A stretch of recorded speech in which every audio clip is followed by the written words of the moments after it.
ప్రకాశం జిల్లా సింగరాయకొండలో civil judge court junior విభాగాన్ని న్యాయమూర్తులు ప్రారంభించారు. ఈ కార్యక్రమంలో హైకోర్టు న్యాయమూర్తి జస్టిస్ మన్మథరావుతో పాటు justice Ramakrishna Prasad, justice Y Lakshmanarao పాల్గొన్నారు.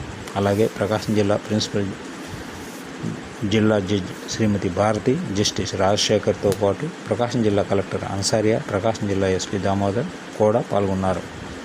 వీరితో పాటు ఉమ్మడి ప్రకాశం జిల్లాలోని అన్ని కోర్టుల న్యాయమూర్తులు మరియు బార్ అసోసియేషన్ అధ్యక్షులు నన్నబోయిన శ్రీనివాసులతో కూడా పాల్గొన్నారు. ఈ సందర్భంగా న్యాయమూర్తులు, జిల్లా కలెక్టర్, ప్రకాశం జిల్లా ఎస్పీ మాట్లాడారు. జస్టిస్ లక్ష్మణరావు అడ్మినిస్ట్రేటివ్ జడ్జి గారు రికమెండ్ చేసి ఒక రెగ్యులర్ సిగ్నేచర్ మేజిస్ట్రేట్ పట్టాలకు అపాయింట్ చేయలేదు. ఆయన తెలుసు ఓటా పార్టీ కొంతమంది జడ్జెస్ లోపల జూనియర్ సివిల్ జడ్జెస్ అది గవర్నమెంట్ అపాయింట్ చేస్తే కానీ నేను ఇక్కడ స్పెషల్గా జడ్జిని అపాయింట్ చేయలేదు.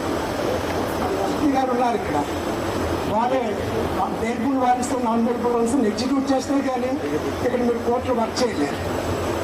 It's a matter of great honor and privilege to be part of this significant occasion of the inauguration of Civil Judge Junior Division Court at Singarayakonda. This court is not just a physical structure but a symbol of our collective commitment to strengthening access to justice. With a growing volume of civil litigation and increasing demands from the public, the addition of this court is both timely and necessary. The people of Singarayakonda and surrounding mandals, Tangutur, Jaragumalli, Kondepi and Ponalu will now benefit from quicker, more accessible and more efficient legal redressal.